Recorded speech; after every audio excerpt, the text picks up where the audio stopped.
The moment I unzipped my backpack and saw something that didn't belong, my blood ran cold.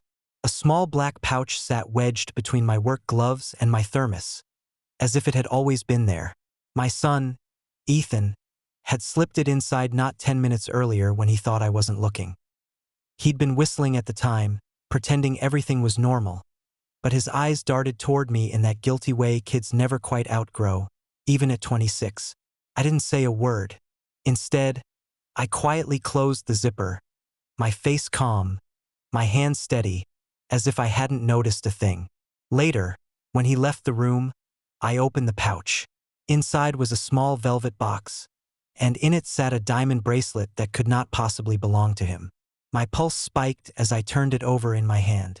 The stones were too clean, too heavy, too perfect to be anything but real. I remembered the jewelry store robbery I'd seen on the evening news just 2 nights ago, the one where a clerk had been knocked down and nearly trampled as thieves cleared out display cases. My fingers tightened on the bracelet. Ethan couldn't have. Could he? My mind scrambled for explanations, but none of them made sense. My son hadn't held a steady job in months. He was always desperate for cash, always with new excuses and promises that never amounted to anything. But this was something else. I put the bracelet back into the box, closed it, and without a sound, slid it into the top drawer of his dresser. If he wanted to play games with me, I would play smarter. At dinner that evening, he acted like nothing had happened. "Dad, you mind passing the potatoes?" he asked, casual, even smiling. But his eyes betrayed him.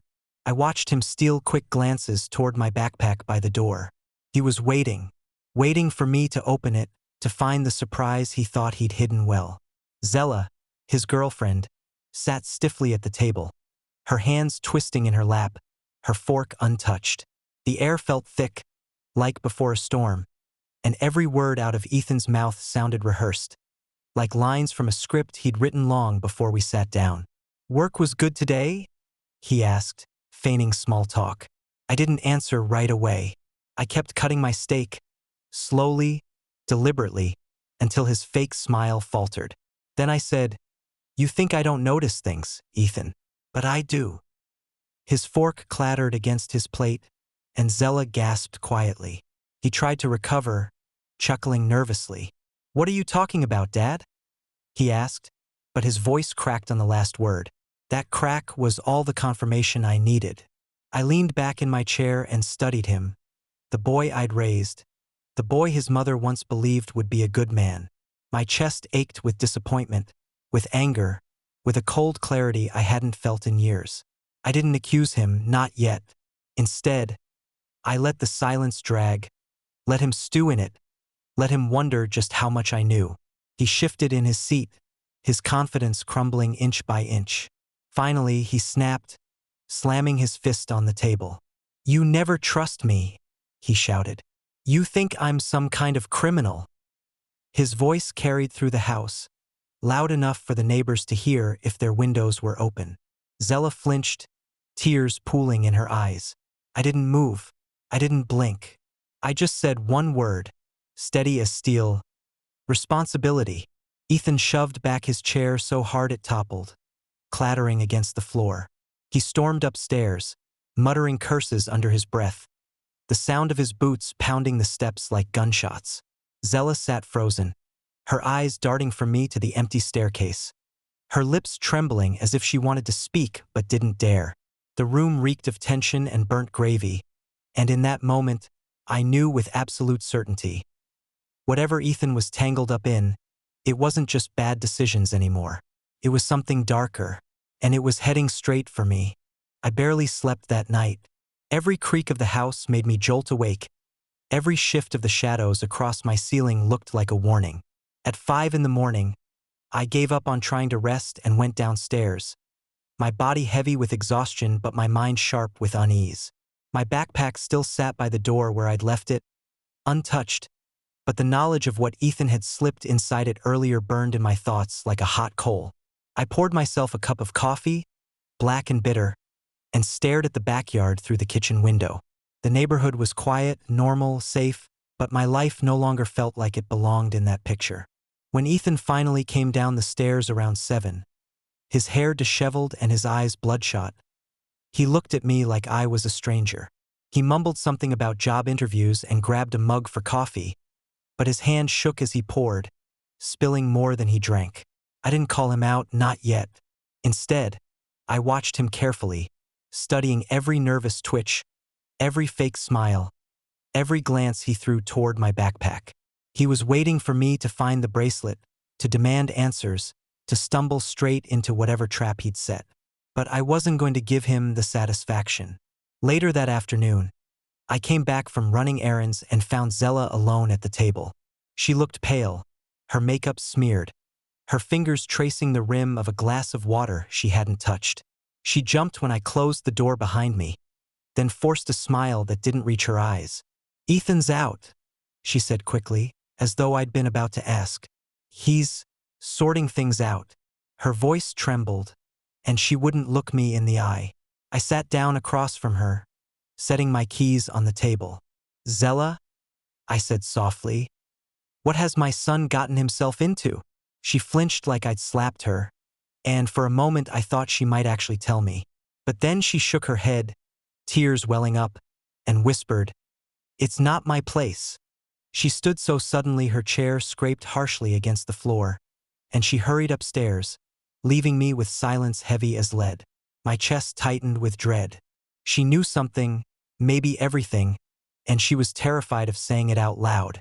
That evening, when Ethan returned, he was different. He came through the door smiling, a forced brightness plastered across his face.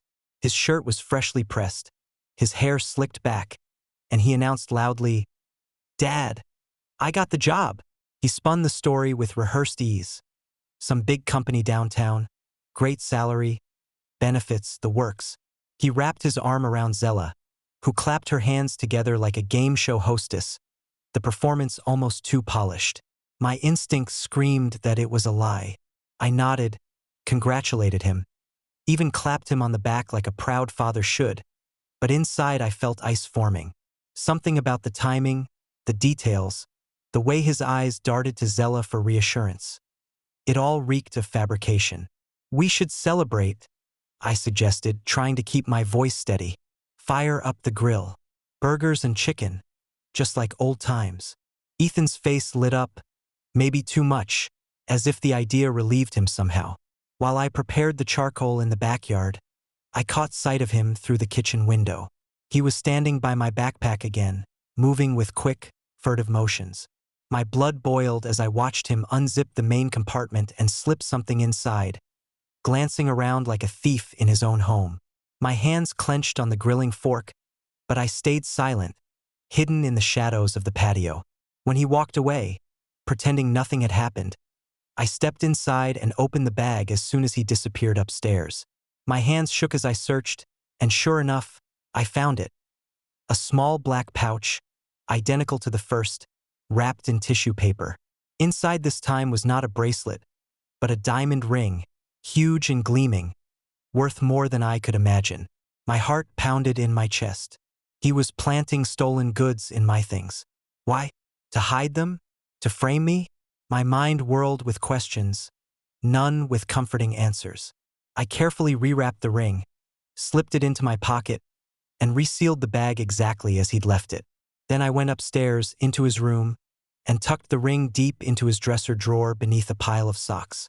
If he wanted to plant evidence, he was going to find himself holding it when the time came.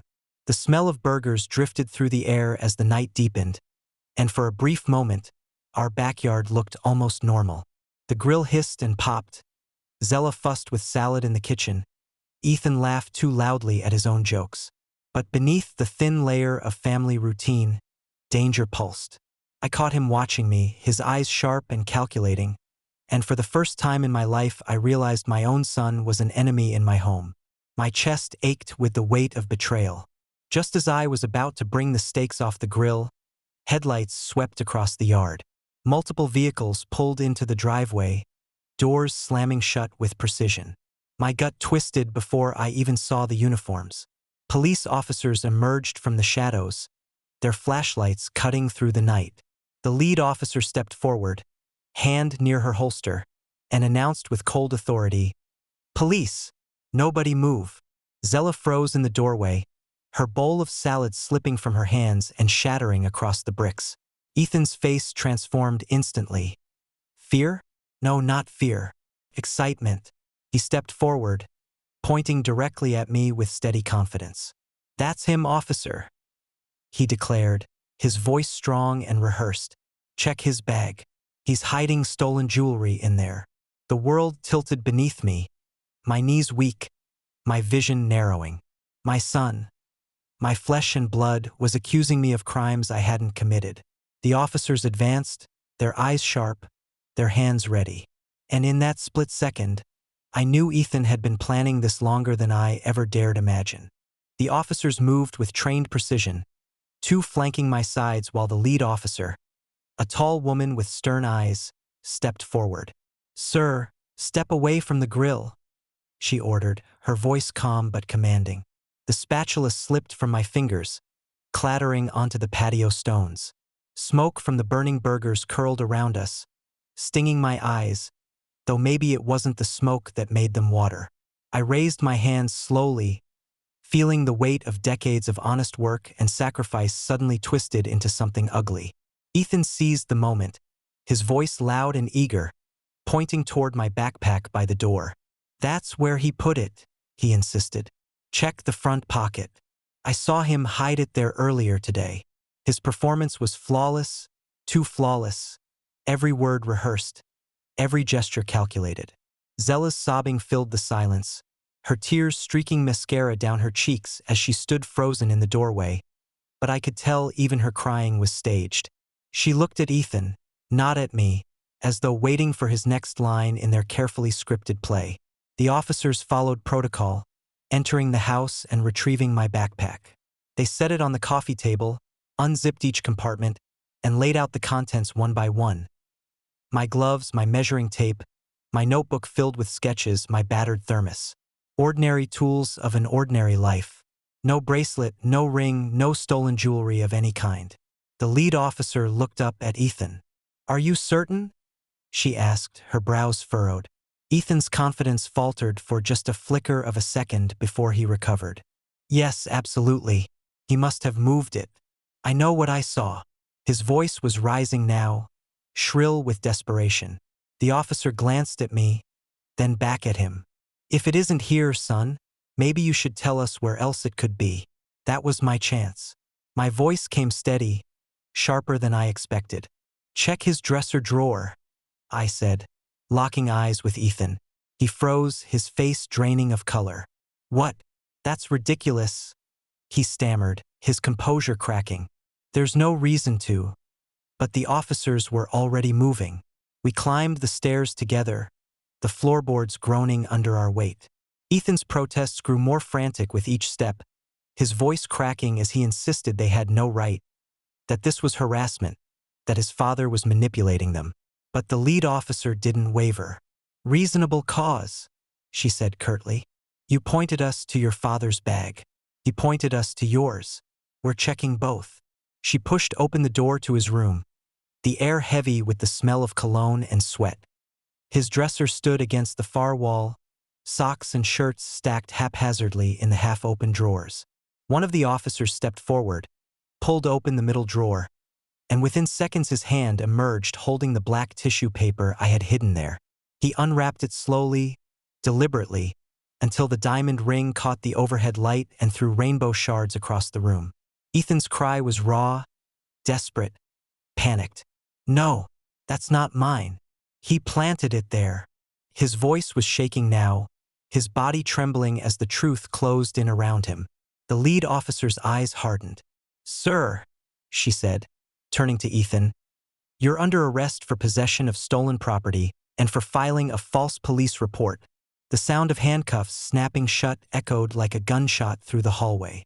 Zella collapsed against the wall, sobbing harder now, this time with a sharp edge of despair that seemed more real than before. Ethan twisted in the officer's grip, his eyes locked on me, blazing with betrayal. "You don't understand," he shouted as they dragged him down the stairs. "It wasn't supposed to be like this. I was desperate. I had no choice." His words cut into me like knives, but I stood rooted to the spot, my hands clenched into fists at my sides. Neighbors had already gathered outside, drawn by the flashing red and blue lights. Curtains twitched, doors opened, and whispers spread like wildfire through the quiet street. I followed the officers down the stairs and stood in the doorway as they pushed Ethan into the back of a squad car. His face was pale, twisted with anger and fear, his shouts muffled behind the glass as the door slammed shut. Zella stood on the porch, clutching the railing, mascara streaking her cheeks, her whole body shaking. She looked at me once, as if pleading for something, for understanding, for forgiveness, but I had nothing left to give. Inside, the living room looked like a crime scene, my belongings scattered across the coffee table, the air heavy with smoke from the forgotten grill outside. The lead officer handed me a card, her tone professional. "You may need to provide a statement at the station. We'll be in touch." Then she was gone, leaving me in the silence of a house that no longer felt like a home. I picked up my backpack from the table, holding it close like a shield. My hands trembled as I zipped it shut, sealing away the emptiness of what my son had tried to do to me. That night, I sat at the kitchen table long after the police cars had gone, staring at the faint reflection of myself in the darkened window. An old man with tired eyes, a man who had sacrificed too much, trusted too much, and paid for it with betrayal. The clock ticked past midnight, the only sound in a house that used to be filled with laughter. The bracelet and the ring, those glittering lies, were now locked in evidence bags at the police station, proof not of my guilt but of my son's downfall. And yet, as I sat there in the silence, I couldn't escape the hollow ache in my chest. Ethan was my boy, my flesh, my blood, and he had tried to destroy me. I pressed my hands flat against the cool surface of the table, breathing deeply, fighting the urge to collapse under the weight of it all. My life had been built on structure, on blueprints and careful plans, but nothing could have prepared me for the chaos of that night. The truth was clear now. Ethan had chosen this path, and he had dragged me into his darkness without hesitation. And though the officers had taken him away, the damage lingered like smoke that clings to the walls long after the fire is out. The house felt emptier after Ethan was taken away, as if the very walls had absorbed the betrayal and now echoed it back at me with every creak and sigh. I didn't sleep that night, not really. I dozed in my chair by the window, waking at every sound, haunted by the image of my son in handcuffs, shouting his innocence as the police car pulled away. By morning, the kitchen smelled of cold coffee and ashes from the grill I'd never turned off, its charred remains still clinging stubbornly to the grate. I scrubbed it clean until my hands ached, as though washing away the smoke might also erase what had happened. But no amount of soap or steel wool could erase the truth. My own son had tried to ruin me, and if I hadn't trusted my instincts, he might have succeeded. Over the next few days, the phone calls began. First from the detectives who needed my statement about what I'd seen, about the bracelet in my bag, about the ring in the drawer, about Ethan's erratic behavior. I recounted it all carefully, methodically, as if laying out blueprints. I told them about the way he had pointed at me, his eagerness to have me searched, his desperation to shift suspicion onto me. They nodded, wrote things down, thanked me for my cooperation. Then came the calls from neighbors, some pretending to be concerned, others hungry for gossip. "We saw the lights," they said, their voices dripping curiosity. "Is it true Ethan was arrested?" I offered them nothing but silence. Let them speculate. I was too tired to defend myself in the court of suburban opinion. Zella remained in the house for another week, moving like a ghost through the rooms. She barely spoke, barely ate. Her mascara-stained face and trembling hands told me more than her words ever could. She had known. Maybe not everything, but enough. One night, I found her sitting at the kitchen table long after midnight, staring at her wedding ring with hollow eyes. "He wasn't always like this," she whispered when she noticed me. "He used to dream about building a family, about making you proud." Her voice cracked. But then the debts came, the casino trips, the lies. He dragged me into it, and I was too weak to pull away. She looked at me as if expecting forgiveness, but I couldn't summon it. "Weakness is a choice, Zella," I said quietly, my tone sharper than I intended. And choices have consequences. The next morning, she was gone, leaving behind nothing but her perfume lingering in the air and a note I never bothered to read. Weeks passed and the case against Ethan grew stronger. The bracelet and the ring were confirmed stolen, traced directly to the jewelry store robbery that had shocked the city. Security footage showed him near the scene, his so-called job interview exposed as a flimsy alibi. The gambling debts piled against his name, thousands lost at the casino, creditors calling day and night. Piece by piece, the puzzle formed a picture of a man who had traded his future for quick money and reckless chances. I sat with the prosecutors more times than I can count, my testimony becoming another brick in the wall that would eventually close around my son. Each meeting drained me, but I forced myself to go, because if I didn't, his lies might still drag me down with him. The day of the trial came heavy with gray skies, the courthouse steps slick from morning rain. I wore the same suit I'd worn to his graduation years ago, though it fit looser now, my body worn thin by stress. Inside, the courtroom buzzed with whispers, reporters scribbling notes, neighbors craning their necks for a glimpse of scandal. Ethan sat at the defense table, his once proud posture wilted, his face pale beneath the harsh fluorescent lights. For a fleeting second, when our eyes met, I saw the little boy he used to be, the boy who once begged me to teach him how to ride a bike, who smiled when I cheered him on from the sidelines. But the moment vanished as quickly as it came, replaced by the hardened man who had tried to destroy me. When I took the stand, the prosecutor's questions were direct. Mr. Walker, did you see your son place the item in your backpack? I answered with precision. Yes, I saw him hide it there when he thought I wasn't watching. I spoke of the bracelet, the ring, the way he'd pointed at me with such certainty. The defense tried to twist my words, painting me as a bitter old man eager to blame his son for his own failures. But the evidence was undeniable. The jury saw the footage, read the debt records, examined the stolen jewelry with Ethan's fingerprints still on the tissue paper. His lies unraveled in the harsh light of truth. The verdict was guilty. 5 years in state prison for theft, fraud, and filing a false police report. The judge's gavel struck like a hammer, closing the coffin of my fatherhood. Ethan's outburst shook the courtroom. Dad, I was desperate. I needed help. But the bailiffs dragged him away before he could say more. His voice echoed in my ears long after the door slammed shut. In the days that followed, I packed up the house piece by piece. Every photograph, every keepsake, every memory weighed heavy in my hands. I couldn't stay in those walls, not when every room reminded me of Ethan's betrayal. I sold the place to a young couple who saw only promise, not the shadows it held. With the money, I bought a small apartment in Denver, a clean slate with mountain views that reminded me there was still beauty left in the world. Now, each morning, I sit by the window with my coffee, watching the sunrise paint the sky in shades of gold and crimson. Some days the silence feels like peace. Other days it feels like punishment. I lost a son, not to death, but to choices he made with his own hands. People ask me if I regret turning him in, if I wish I had protected him. But how do you protect someone determined to destroy you? Love is not the same as enabling, and sometimes survival means choosing yourself over blood. So I move forward, step by step, building a life from the ashes of betrayal.